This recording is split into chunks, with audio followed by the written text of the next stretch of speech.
On a Friday morning in June 2026, a rocket company that has never turned an annual profit walked onto the NASDAQ, and by lunchtime, one man was worth more than Jeff Bezos and Bernard Arnault combined. Not combined with anyone else, combined with each other. This isn't a story about a stock pumping. This is the story of how a kid who made his first real money selling a city guide software company in 1999 ended up 27 years later holding the first trillion-dollar fortune any human being has ever had. And the wildest part, almost none of it is cash. It's belief, encoded into stock. If you want to understand how modern wealth actually works, not the version they taught you in school, but the real version. This is the case study. Let's break it down. Act 1. The first million was the easy part. Most people think Musk was always rich. He wasn't. In 1995, he and his brother built Zip2, a clunky online city guide for newspapers, out of a rented office with a mattress in the corner so they could sleep there and save money. In 1999, Compaq bought Zip2 for over $300 million. Musk's cut was around $22 million. He took 12 of it and immediately threw it into his next company, an online bank that would eventually merge into something called PayPal.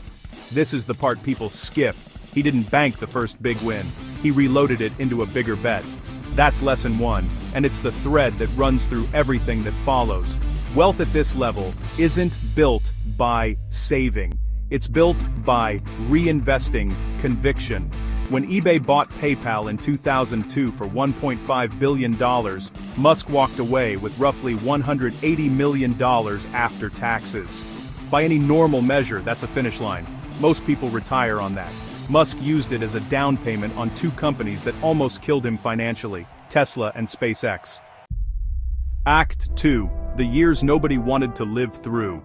Here's what gets erased from the highlight reel. 2008 nearly ended him. Tesla was burning cash with no product shipping on time. SpaceX had failed 3 rocket launches in a row, and a 4th failure would have ended the company. Musk was reportedly down to his last tens of millions of dollars, split between 2 companies that both needed cash injections in the same month while going through a divorce. In late 2008, SpaceX's 4th launch finally worked.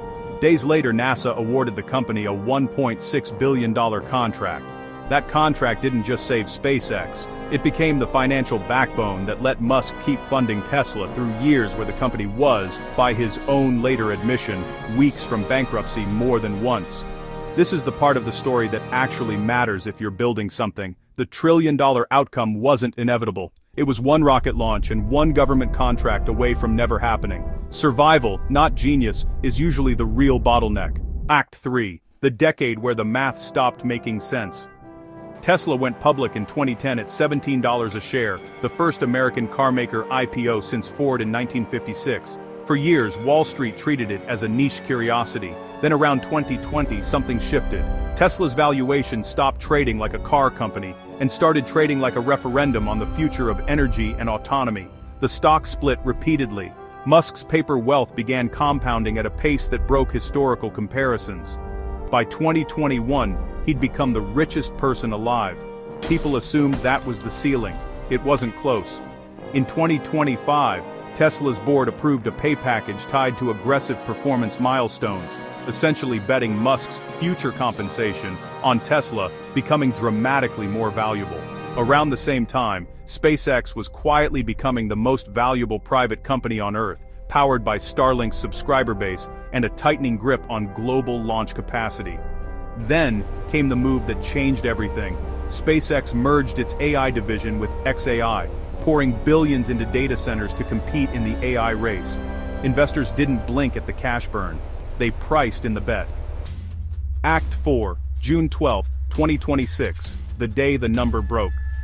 SpaceX went public on the NASDAQ under the ticker SPCX. The stock opened at $150 and didn't stop. By the close, it was up over 19%, settling near $161 a share.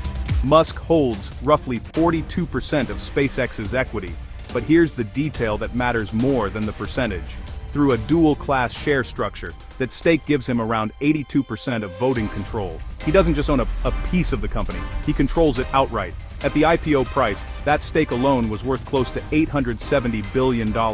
Add his roughly 717 million Tesla shares, worth around $278 billion at the time, and the math crosses a line no human fortune has ever crossed, over $1 trillion, from two companies alone. Economic historians have started comparing him not to Bezos or Gates, but to the industrial barons of the 1800s, except even that comparison undersells it. One historian estimated Musk's fortune could command the equivalent labor of over 550,000 people. Rockefeller, at his peak in 1937, commanded the equivalent of about 116,000. The lesson. Strip away the rockets and the headlines, and the blueprint underneath is almost boring in its simplicity. Reinvest your wins instead of cashing out. Build things tied to outcomes everyone else thinks are too far away to price correctly. Survive the years when the math says you shouldn't. And structure your ownership so that even a small percentage gives you control of the outcome.